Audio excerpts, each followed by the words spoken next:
আমি আপনাদের কাছে অনুরোধ করি, দেখুন মেয়েরা কিন্তু বাপকে বেশি মহব্বত করে, মহব্বত সবকে করে, কিন্তু আব্বা মায়ের প্রতি তার আলাদা টান একটা আছে। বাবাজি আমার সোনা মানিক খেয়াল করুন, এমন সময় মেয়ে কি বলছে, বাবা চিন্তার কোনো কারণ নাই, আপনার রোগ ভালো হয়ে যাবে। এখন বলে, মা আমার তো আর ভালো লাগে না, হয়তো আমি আর চোখে দেখতে পাবো না, চোখ আমার তুই ফুলে মোটা হয়ে গেছে, আমি অন্ধ হয়ে গেছি, দুনিয়ার কোনো জিনিস আমি দেখতে পাই না, আমি আমার উপায় কি হবে রে মা। মেয়েটার কাছে যখন এমন করি, তখন মেয়েটা সইতে না পেরে টুকটুক করে বাড়িটা ছেড়ে আমার দয়াল নবীর দরবারে হাজির। প্রিয় নবীর দরবারে বলছেন, নবী গো, রাসূল গো, আমি আপনার কাছে আসামির মতো এসেছি, আমার আব্বুর পক্ষ থেকে আপনার কাছে ক্ষমা চাইতে এসেছি। কেন গো মা, কি হয়েছে? ও গো আমার দয়াল নবী, শুনেছি নাকি মক্কা নগরে আবু জাহিল মিটিং করেছে, সেই মিটিং আমার পিতাও হাজির ছিল। আমার পিতা আপনাকে মারার জন্য যখন উদ্যত হয়েছে, তার চোখে বেদনা শুরু হয়ে গেছে, কবিরাজ দেখায়, কিন্তু চোখে ফুলে ফুলে মোটা হয়ে যায়, যত অসুস্থতায় শোভন করে তত আর বৃদ্ধি পায়। আমার পিতা চোখে দেখতে পায় না, রাত আরাম করতে পারে না, দিন আরাম করতে পারে না নবী।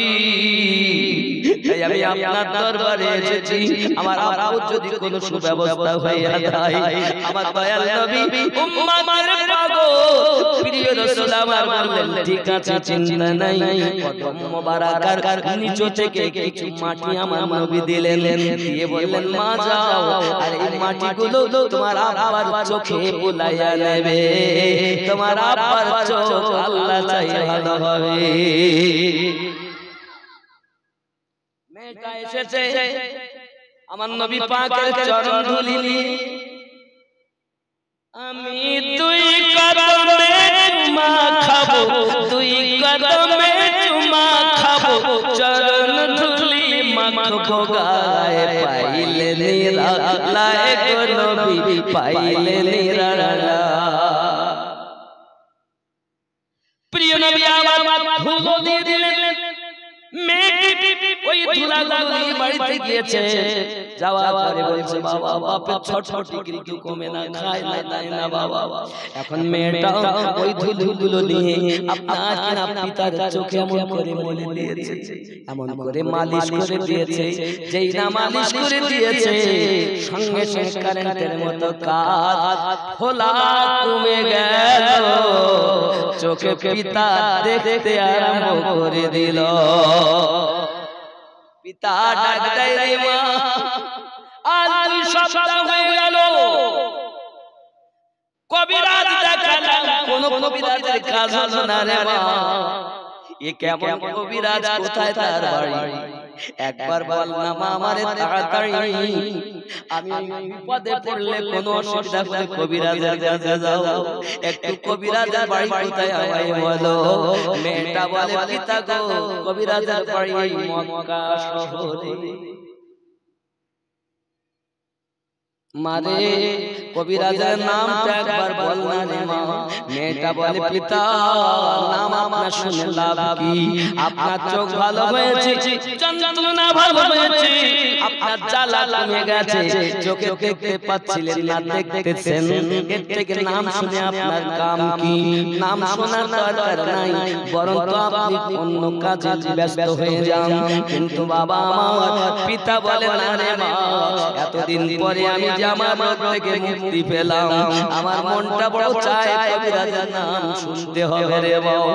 মেয়েটা বলে, বাবা নাম বলা যাবে না, কারণ নবীজির শত্রু হলো আমার পিতা, আমি যদি নাম বলে দিই হয়তো আমাকে আমার পিতা আমাকে আঘাত করবে, আমাকে যদি মারে, আর আমাকে যদি মারে আমাকে ছাড়িয়ে নেওয়ার মতো আমার মা নাই, বাপ যদি আঘাত করে মা ঝাঁপিয়ে যাইয়া পড়ে বাচ্চাকে কোলে করে নেয়, বাপের হাত থেকে ছাড়িয়ে নেয়, আমার তো মা নাই, আমি আমার পিতার কাছে নাম বলবো না, কারণ বাপ যদি আমায় মারে রে, আমাকে ঠেকানোর মতো বাঁচিয়ে দেওয়ার মতো আমার কেউ নাই, এর জন্য নাম বলে। পিতা বলে, মারে তুই আমাকে নামটা বলিস কেন রে মা? বলে পিতা সব আপনাই বলবো, নাম শুনতে হবে না বাবা, নামের সঙ্গে কোনো দরকার নাই, আপনি কর্ম করে যান, কাজ করে যান বাবা। মা হারিয়েছি মনে আমার জ্বালা, আমার জ্বালা মনে জ্বালা, জ্বালা নিভে না নিভে না রে, অন্তরে লাইগা আছে মেরা আগুন, জ্বালা নিভে না রে, জ্বালা নিভে না নিভে না রে। প্রেম করো, বিবিকে ভালোবেসে লাভ কি, সন্তানকে ভালোবেসে লাভ কি, দুনিয়ার সমস্ত মানুষের থেকে নবীকে বেশি প্রেম করে নাও। সহিহ বুখারী কিতাবুল ঈমান হাদিস নাম্বার 15, আনাস মালিক রাদিয়াল্লাহু তাআলা হাদিস বর্ণনা, দুনিয়ার সমস্ত মানুষের থেকে বেশি, মা বাবার থেকে বেশি, সন্তানের থেকে বেশি, দুনিয়ার সমস্ত মানুষের থেকে বেশি নবীকে প্রেম করো। আর প্রেম হয় হৃদয় দিয়ে, জোরে বলো, প্রেম হয় কোনটা দিয়ে? হৃদয় দিয়ে। আর প্রেম দেখা যায় না, তবে প্রেমের বহির প্রকাশ হয়, জোরে বলো। মায়েরা, স্বামীকে বেশি ভালোবেসে লাভ নাই, আর ভালো না বাসলে সংসার হবে না, গুতন বলো ফিরি, স্বামীকে ভালো না বাসলে গুতন ফিরি না। দেখে স্বামী স্ত্রী ভালোবাসা, বাপ মাকে সন্তানের ভালোবাসা, আবার বন্ধু বান্ধব ভালোবাসা, গ্রামবাসীকে ভালোবাসা, বন্ধু বান্ধব আত্মীয় স্বজন মুসলিম মুসলিমকে ভালোবাসা, যাকে আপনি ভালোবাসুন সবার থেকে বেশি নবীকে ভালোবাসুন, নবী থেকে বেশি কাউকে ভালোবাসা। যেই নবীর কথা আসবে, কের বাপ, বাপ যদি বলে নবীকে মানার দরকার নাই, নবী সালাম কিয়ামের দরকার নাই, অত নবী নবী করো, বাপকে তালাক দাও। মা যদি বলে মাকে তালাক দাও, আল্লাহ বলে, আল্লাহ বলেছে, সুবহানাল্লাহ বলে, ওই বাপ মায়ের দরকার নাই, যে বাপ মা আল্লাহর সাথে শরীক করতে বলে সেই বাপ মা থেকে দূরে সরে যাও। আল্লাহ রাসূলের একজন সাহাবী হযরত সাদ রাদিয়াল্লাহু আনহু হাদিসটি শুনেন, বলবো তাহলে ওইখানে শুনেন। হযরত সাদ রাদিয়াল্লাহু তাআলা আনহু আমার নবী পাক সাল্লাল্লাহু আলাইহি ওয়াসাল্লামের কাছে কলেমা পড়েছেন, মুসলমান হয়ে গেছেন। বাড়িতে যখন এসেছেন হযরত সাদ রাদিয়াল্লাহু তাআলা আনহু মা বেটাকে ডাক দিয়ে বলে, বেটা রে, শুনলাম তুমি কলেমা পড়ছো, মা আমার উত্তরতে দাঁড়িয়ে আছে, মা আমার উত্তরতে দাঁড়িয়ে আছে বলে বাবা সঙ্গে সঙ্গে আপনার করলো কি? হযরত সাদ রাদিয়াল্লাহু তাআলা আনহু বলে, মা আপনার উত্তরতে দাঁড়িয়ে থাকবেন না, সাথে চলে আসুন, মা আপনার কিনারা গন্নিত হয়ে গেছে বেটার উপরে। বেটা রে, তুই না কলেমা পড়েছিস, ঈমান এনে নিয়েছিস, আর তুই আমার সঙ্গে কথা বলতেছিস না বাবা না, তুই যে আমারে ভালোবাসিস, বলে হ্যাঁ ভালোবাসি, আমাকে যদি ভালোবাসিস তাহলে কলেমা ছেড়ে দে, আমাদের লাত উজ্জা হুবলকে তুই দেবতা বলে মেনে নে, মুহাম্মদ সাল্লাল্লাহু আলাইহি ওয়াসাল্লামকে তোর মানতে হবে না বাবা, যদি পারিস আমি মা উত্তর থেকে ছায়ায় আসবো।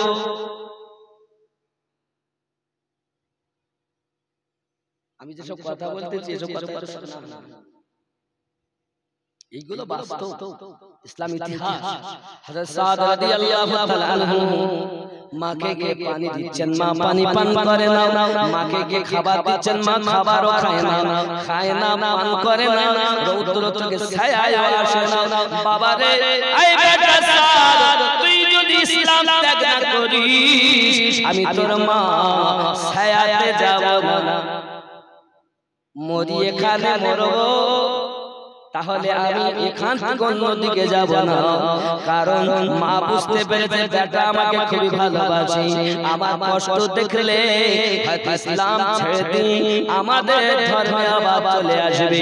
এই চিন্তা ভাবনাতে সাদের মা যখন এমন করে বাহানা ধরেছে, হযরত সাদ রাদিয়াল্লাহু তাআলা আনহু ঘরের ভিতরে চুপ করে বসে আছে। বাবা চিন্তায় পড়ে গেছেন, নবী পাকের দরবারে চলে গেছেন। নবী পাকের দরবারে যাওয়ার পরে বলছেন, ইয়া রাসূলুল্লাহ, ইয়া হাবিবাল্লাহ, হুজুর পৃথিবীর সরজমিনে আমি বড় বিপদে পড়েছি হুজুর, আমি বড় অসহায় হয়ে গেছি হুজুর, আমি কি করব গো নবী? পৃথিবীর জমিনে আমি আমার মাকে দেখি, আমি আমার মাকে দেখি, আমার মা এই জগতে আপনার কি করতেছে? রৌদ্রের ভিতরে দাঁড়িয়ে আছে। বাবা আমার আল্লাহ পাক আল্লাহ তাআলা সঙ্গে সঙ্গে আয়াত কারিমা নাযিল করেন। সূরা আনকাবুত, সূরা আনকাবুত এই সূরাটির 8 নম্বর আয়াতে আল্লাহ বলেন, জোরে বলুন কি বলছেন? দেখো বাবা ওয়াসাইনাল ইনসান বিওয়ালিদাইহি হুসনা ওয়া ইন জাহাদাকা লিতুশরিকা বিমা লাইসা লাকা বিহি ইলম ফালা তুতিহুমা ইলাইয়া মারজিউকুম ফাউনাব্বিউকুম বিমা কুনতুম তা'মালুন। জোরে বলুন, খেয়াল করেন।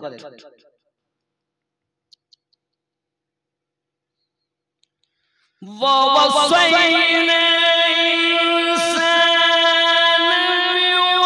بوالديه حسنا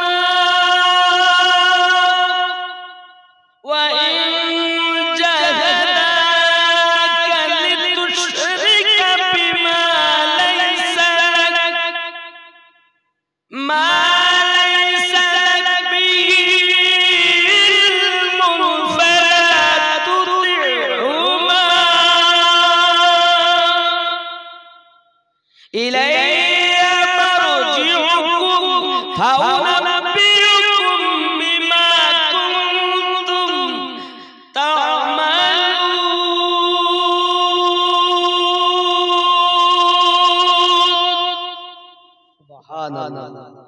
কি বলছে और हमने इंसान को ताकीद हुकुम दिया।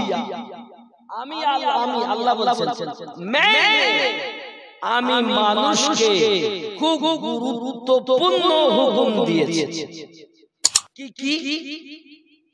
अपने माँ बाप के साथ हुस्न सुलूक का बर्ताव, নিজের মা বাবার সঙ্গে সৎ आचरण करो। जोरे बोले और अगर वो तुझ पर उस बात का ज़वार डाले, आज যদি তোমাদের উপরে তোমার বাবা মা কোনো কারণে पेशार দেয় तो কি करो कि तो मेरे साथ किसी चीज को शरीक ठहरा। बाप माँ যদি पेशार দেয় যে আল্লাহর সাথে কাউকে শরীক করো, जिसकी दलील तेरे पास नहीं है, जार प्रमाण तुम्हारे काছে নাই, तो उनकी फरमा बरदारी ना करो तो तुम्हारे बाप माँ को तुम छेड़ दाओ, हुकुम मेनो ना। जोरे बोले আর কি বললেন? तुम्हें उन कामों से बेखबर कर दूंगा जो तुम क्या करते थे। তাহলে বাপ মাকে ছেড়ে দেওয়ার কথা আল্লাহ বলেছেন। ये कुरान शरीफ सूरा अनकाबुतेर 8 नंबर। বলুন সুবহানাল্লাহ। তাহলে আল্লাহ এবং আল্লাহর রাসূলের ব্যাপারে কারো ছাড় দেওয়া যাবে না। যাবে আব্বা জি অনেক কথা। এখন মেয়েটা তো পরেশান, নামও বলতে চায় না, আর বাপও না ছোড়, মা বাপকে নাম বলতেই কথা কি বুঝতেছে? সাল্লাল্লাহু আলাইহি সিজদা করে কাবা বাইতুল্লাহ যার প্রেমেতে ঝুঁকে পড়ে খোদার আরশে মুআল্লা জোরে বলুন সুবহানাল্লাহ আল্লাহুম্মা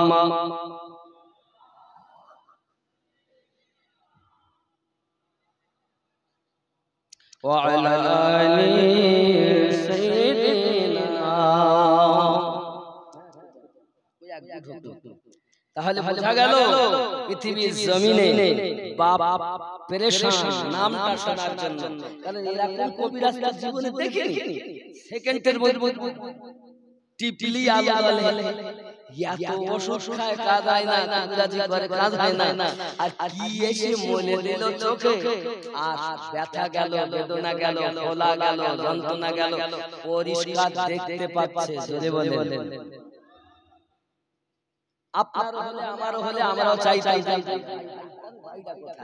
মনে করেন আমি অসুস্থ, বাবু একটা ডাক্তারের কাছে ওষুধ এনে আমার দিল, বাবু রে একটু বলো না, বাবু না শুনতে হবে না, শুনতে হবে না, তাও তো আমার একটা ইচ্ছা থাকবে বারবার একটু বলো না, বিপদ হলে আপনি বলে যাও, একটু কাছে কাছে আসেন না বাবা, অনেকের একটু অসুবিধা হচ্ছে, একটু কাছে কাছে আসেন না বাবা, একটু কাছে আসেন।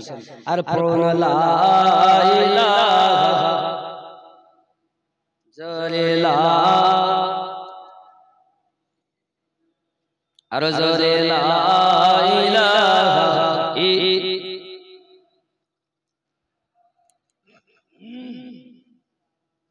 মুহাম্মাদুর রাসূলুল্লাহ সাল্লাল্লাহু আলাইহি ওয়াসাল্লাম। হাসবি রাব্বি জাল্লাল্লাহ, হাসবি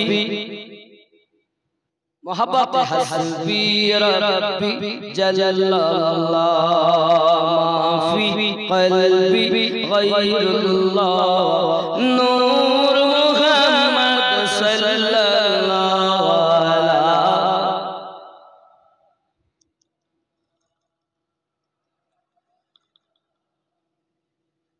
লা ইলাহা ইল্লাল্লাহ মুহাম্মাদুর রাসূলুল্লাহ সাল্লাল্লাহু আলাইহি ওয়াসাল্লাম।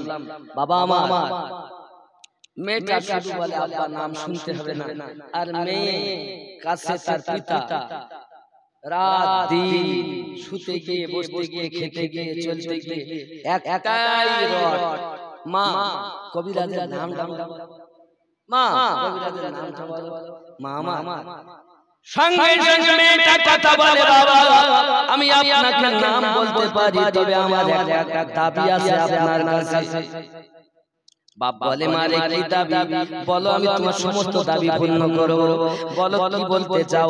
সঙ্গে সঙ্গে ডাকতে বলে, গো পিতা আপনার কাছে আমার দাবি, নাম শোনার পর আপনি যেন আমাকে আঘাত করবেন না, আপনি আমাকে কিছু বলতে পারবেন না, ভালো হোক মন্দ হোক নাম আপনাকে বলবো, কিন্তু আমাকে কিছু বললে হবে না। পিতা বলে, ঠিক আছে বাবা তাই হবে, কিছু বলবো না। এমন সময় মেয়ে বলে, না আমার বিশ্বাস হয় না, যদি আপনি লাত দেবতার নামে কসম করে নেন, আমার মনে বিশ্বাস হবে যে আপনি আমাকে কিছু বলবেন না, আপনাকে কসম খেতে হবে লাত উজ্জার নামে। লাত, উজ্জা, হবল সবথেকে বড় যে দেবতা ছিল তার নাম ছিল হবল দেবতা। এসব দেবতার নাম একটা, লাত একটা নাম, উজ্জা একটা নাম, হবল একটা নাম, ওরা খুব মানত। বন্ধুরা মেয়ে যখন এই কথা বলেছে, পিতার মনে আসা নামটা শুনবে, বলে ঠিক আছে মা আমি তোমাকে বলতেছি, আমি তোমায় কিছু বলবো না, আমি তোমাকে আঘাত করবো না, মা তুমি একবার আমাকে নামটা বলে দাও। সঙ্গে সঙ্গে বলতেছে, বাবা আপনি যা নাম শুনবেন শুনে নেন, নাম শুনবেন শুনে নেন, ওই কবিরাজের নাম মুহাম্মাদুর রাসূলুল্লাহ সাল্লাল্লাহু আলাইহি ওয়াসাল্লাম। যেই নাম বলেছে বাপ এবার সিংহের মতো গর্জন শুরু করেছে, ফুলতেছে। মারতেও পারে, যেহেতু দেবতার নাম কসম করা আছে। মেয়েটা সালাক, যদি আমি নাম বলি আমার তো বাঁচানোর মতো কেউ আসবে না, মা থাকলে হয়তো বাঁচিয়ে নিত, মা তো নাই, মা যদি আমায় মারে ঠেকাবে, এই জন্য কসম করিয়ে দিয়েছে। সালাক শুধু সিংহের মতো ফুলতেছে, কিছু তো বলতে পারে না, শুধু ঘুমড়োচ্ছে। আর মেয়েটা ভয়ে চুপচাপ, যে না জানি কি বলে।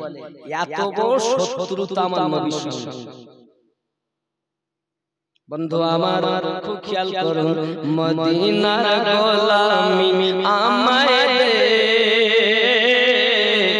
ও মদিনা ওয়ালা, মদিনার গোলামি আমায় দে, মদিনার গোলামি আমায় দে, ও মদিনা ওয়ালা, মদিনার গোলামি আমায় দে। গোলামে মুস্তাফা যারা সঠিক ঈমান পেল তারা, গোলামে মুস্তাফা যারা সঠিক ঈমান পেল তারা, সেই ঈমান নসিব কইরা দে, ও মদিনা ওয়ালা, মদিনার গোলামি আমায় দে, মদিনা গোলামি আমায় দে, মদিনা ওয়ালা, মদিনার গোলামি আমায় দে। বাগদাদের জমিনেতে আমার গাউসে আজম শুয়ে আছেন, বাগদাদের জমিনেতে আমার গাউসে আজম শুয়ে আছেন, এক নজরে ওলি বানাই দে, ও বাগদাদ ওয়ালা, এক নজরে ওলি বানাই দে, মদিনা গোলামি আমায় দে, মদিনা ওয়ালা, মদিনার গোলামি আমায় দে, মদিনা চাকরি আমায় দে,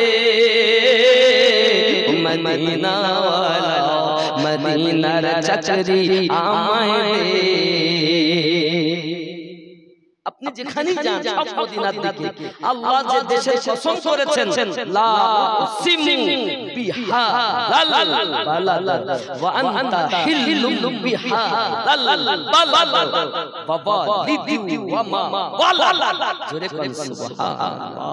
আল্লাহ যে দেশের কসম করেন ওই দেশটার নাম মদিনা, জোরে বলে। কেন কেন এত মদিনা আল্লাহর কাছে প্রিয় কেন?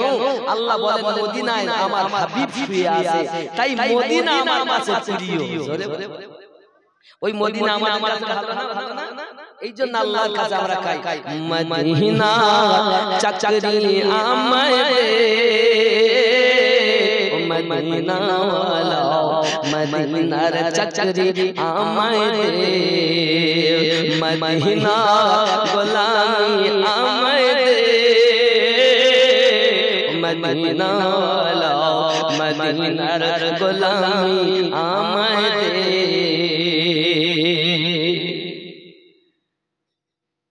আজমিরের ওই সরজমিনেতে আমার খাজা পিয়া শুয়ে আছে, আজমিরের ওই জমিনেতে খাজা পিয়া শুয়ে আছে, মদিনার খুশবু লাগাই দে, ও খাজা পিয়া মদিনার খুশবু লাগাই দে, মদিনা গোলামি আমায় দে, মদিনা মদিনার গোলামি আমায় দে। আমার খাজা আতায়ে রাসূল হিন্দাল ওয়ালি আমার নবী যাকে দেখে ভারতের বাদশা দিয়েছেন তিনি আমার খাজা গরিব নওয়াজ আমার নবী তাকে আতা করেছেন তাই গরিব নওয়াজকে বলছি আজমিরের ওই জমিনেতে আমার খাজা পিয়া শুয়ে আছে আজমিরের ওই জমিনেতে আমার খাজা পিয়া শুয়ে আছে মদিনার খুশবু আমায় দে খাজা পিয়া মদিনার খুশবু লাগাই দে মদিনার গোলামি আমায় দে খাজা পিয়া মদিনার খুশবু লাগাই দে জোরে বল সবাই ঢুকবে না গান গাচ্ছে তুমি জানো না তোমার কাছে জ্ঞান আশিক তোমার কাছে জ্ঞান আশিকের কাছে জ্ঞান তুমি ওইটাই বলবে বাবা ছোট ছেলে মায়ের দুধ খায় ও তো হালুয়া পোলাপ বিরিয়ানি খায় ওর জন্য দুধ আছে হালুয়া বিরিয়ানি আঙ্গুরের রস বেদানার রস কি খারাপ খাবার ভালো খাবার কিন্তু বাচ্চার জন্য বিষয়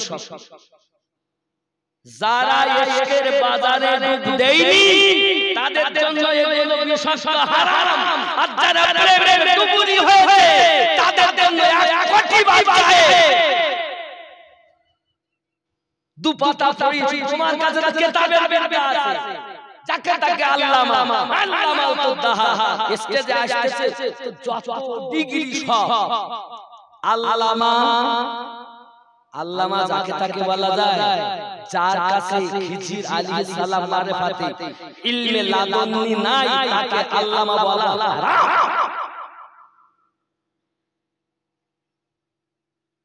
যাকে তাকে যা যা ইশকের বাজারে নবীকে প্রেম লাভ আছে আব্বা আমার শুধু তাই নয় পৃথিবীর সরজমিনে যারা মদিনার চাকরি পেয়েছে তাদের নসিব খুব ভালো জোরে বলে ভালো না আমরা তো বাড়িতে কাজ করি মাঠে কাজ করি ঘাটে কাজ করি নিজের জমিতে কাজ করি বিভিন্ন কাজে সংলিপ্ত কিন্তু যদি মদিনার গোলামি পেয়ে যেতাম মসজিদ নববীকে ঝাড়ু দিতাম নাকি মসজিদ নববী আমি হব মদিনার ঝাড়ুদার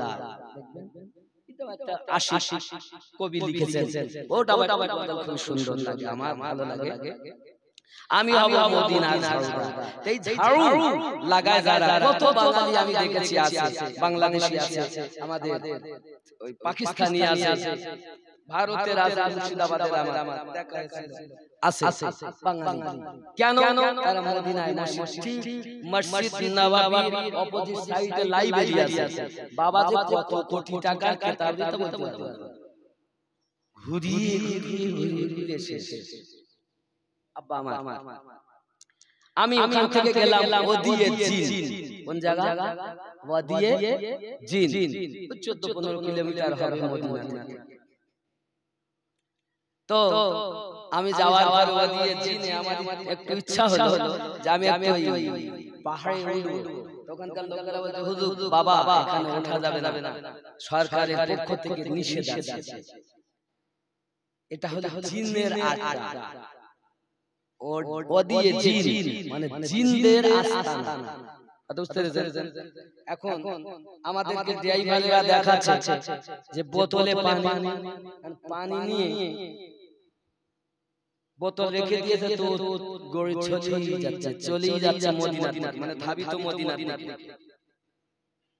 আজ আমরা মদিনায় যেতে যাচ্ছি না আমরা মদিনায় যেতে চাই না টাকা হলে জমিটা কিনবো বাড়িটা করব আর যারা প্রেমিক তারা বলে টাকা হলে মদিনায় যায় একটু নবীর রওজা দেখে আসি জিয়ারত করে আসি জোরে বলে সুবহানাল্লাহ আমার নবী বলেন মান যারা আবদি আজাবাত লাহু শাফাতি যারা আমার রওজা জিয়ারত করেছে আমি রাসূলের জন্য শাফায়াত ওয়াজিব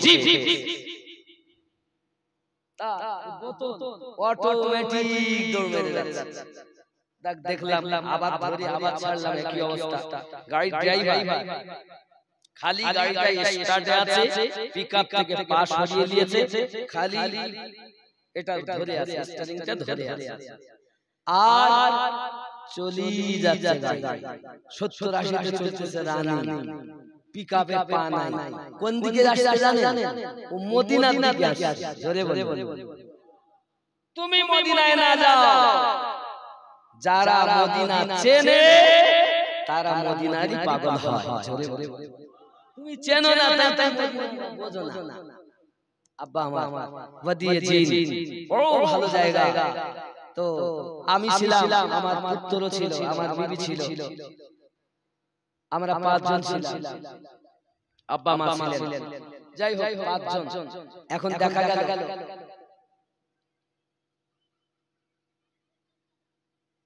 ওয়াদিয়ে জিন থেকে আমরা ফিরলাম, একটাই খালি আমার চিন্তা ভাবনা, যেখানেই যাচ্ছি এই এলাকা ওখান থেকে প্রায় 5-7 কিলোমিটারের মতো রাস্তা, একই অবস্থা, রানিং সব মদিনা। সুবহানাল্লাহ।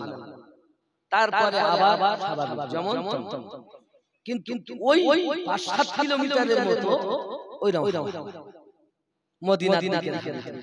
তার জিনেরা পর্যন্ত আজ নবী নবী করে পাগল।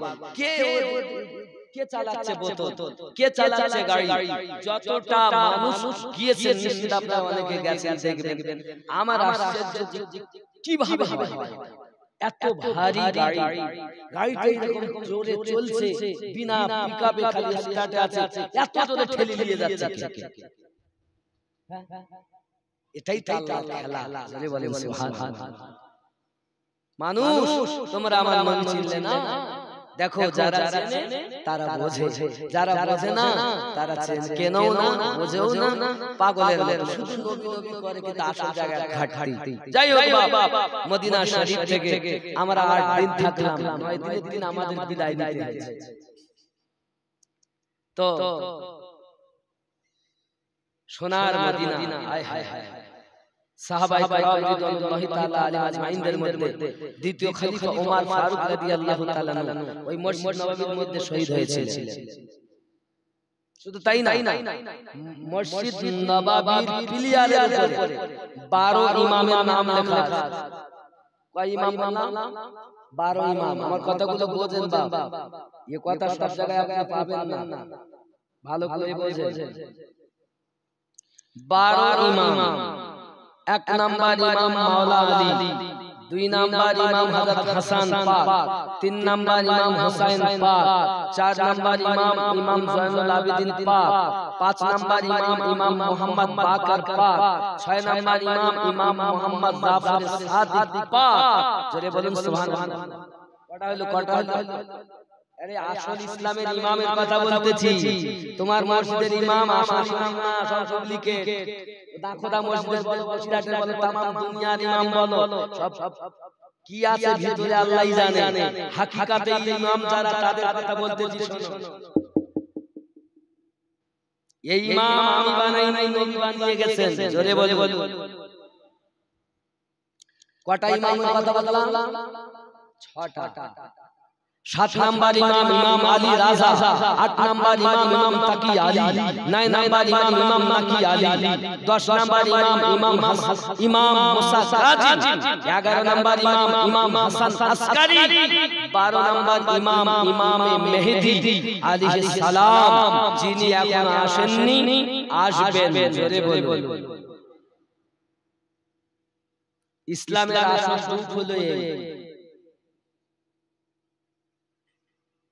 এই 12 জন ইমাম, এনাদের নাম লেখা আছে আজমির শরীফে। যান, খাজা গরিব নওয়াজ মাইনুদ্দিন চিশতি সঞ্জদি আজমিরি রাদিয়াল্লাহু তাআলা আনহু, উনিও আওলাদে হাসান ও হুসাইন পাক, মানে উনিও হাসান হুসাইনি আওলাদ, মায়ের থেকে বাপের দিক থেকে হাসান হুসাইনি সন্তান, তিনি আওলাদ তিনি। এই জন্য ওনারা রাদিয়াল্লাহু তাআলা, এনারা রাদিয়াল্লাহু তাআলা। জোরে বলে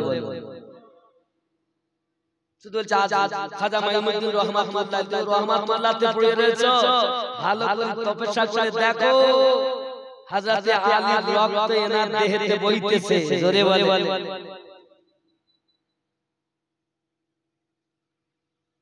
যুবক আমার, তাহলে 12 ইমাম আমরা চিনলাম। আমরা নামাজ, আপনারা নামাজ পড়লেন না, ঈশার নামাজ?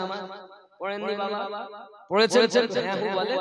আচ্ছা নামাজ যখন আমরা পড়ি তখন নামাজে কি আমরা বলি না আল্লাহুম্মা সাল্লি আলা মুহাম্মাদিন ওয়া আলা আলি মুহাম্মাদ? বলেন না? বলতে হয় কি বলতে হয়? হ্যাঁ না এটা পড়তে হয় না? যার মুখস্থ নেই ওটা আলাদা, যাদের মুখস্থ আছে সে তো পড়ে না।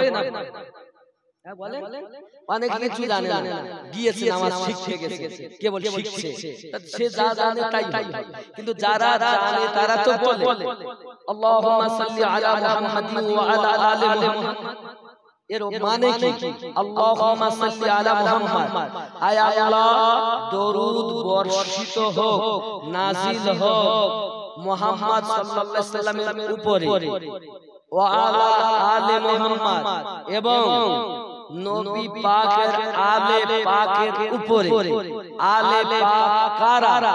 সিয়াসিতা হাদিস আম্মা আয়েশা রাদিয়াল্লাহু তাআলা আনহা বলেন, একদা নবী আমার ঘর থেকে বার হয়েছেন, গায়ে একটা কালো কম্বল রয়েছে।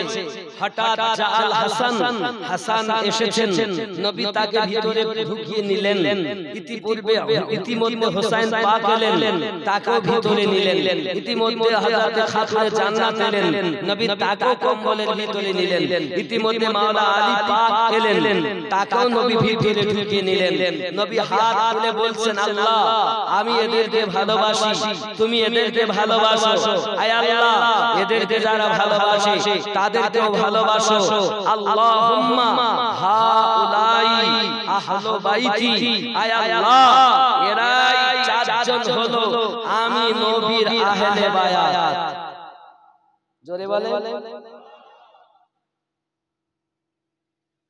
আপনি আর আমি নামাজ যখন পড়ি ওয়া আলা আলি মুহাম্মদ, ওয়া আলা আলি মুহাম্মাদি, আলীর উপরে দরুদ বর্ষিত হোক, ফাতিমার উপরে দরুদ নাজিল হোক, হাসান হোসেনের উপরে দরুদ নাজিল হোক, প্রত্যেক দলের লোক পড়ে। আমার কথা বুঝতেছেন? আমরা সংক্ষিপ্ত ভাবে বলি ওয়া আলা আলি মুহাম্মদ, ওয়া আলা আলি মুহাম্মদ মানে নবী আলে মুহাম্মাদের প্রতি দরুদ বর্ষিত হোক, মানে আলীর উপরে, ফাতেমার উপরে, হাসানের উপরে, হুসাইনের উপরে। তা আপনি বলুন নামাজ আল্লাহ, রুকু আল্লাহ, সুজুদ আল্লাহ, কোরআন তেলাওয়াত আল্লাহ, বৈঠকে বসে দরুদ না বর্ষিত করতে হবে আহলে বায়াতের উপরে। যদি আহলে বায়াতের উপরে দরুদ না বর্ষণ করা হয় নামাজ হবে? কথা বলেন না কেন? নামাজ হবে? জানি না আপনাদেরকে মৌলবীরা কি বুঝিয়েছে। এই হলো আসল ইসলাম। আপনি মসজিদে যাচ্ছেন, খুতবা করতেছে, দেখছেন ইমামেরা হযরত আবু বকর রাদিয়াল্লাহু তাআলা আনহু, ওমর রাদিয়াল্লাহু তাআলা আনহু, উসমান বিন নুরাইন রাদিয়াল্লাহু তাআলা আনহু, আলী রাদিয়াল্লাহু তাআলা আনহু, হাসান পাক, হুসাইন পাক, ফাতিমা পাক রাদিয়াল্লাহু তাআলা আলাইহিম আজমাইন, এনাদের বিহিন কি খুতবা আছে? কথা বলেন না কেন? আছে? তাহলে এর নাম আসল ইসলাম। যেটা খুতবা পর্যন্ত হচ্ছে না যাদের বিহীন, নামাজ পর্যন্ত কবুল হচ্ছে না যাদের প্রতি দরুদ না পাঠালে, এই দলটাই হলো নামাজে যেটা বলে বাইরে এসেও যারা পালন করে এই দল হলো জান্নাতি দল। জোরে বলেন এর বাইরে বাতিল দল, এর বাইরে যত দল আছে সব জাহান্নামী। যদি আপনি বলেন হুজুর আপনি বলছেন জাহান্নামী, আমি বলিনি বাবা, আমার রাসূল পাক বলেছেন কুল্লুহুম ফিন্নার, সব দল জাহান্নামী ইল্লা মিল্লাতান ওয়াহিদাতান, শুধুমাত্র একটি দল ব্যতীত। আর ওই একটি দল কোনটা? যেটা নবী ও আলে নবী যে দলে আছে ওই দল জান্নাতি দল।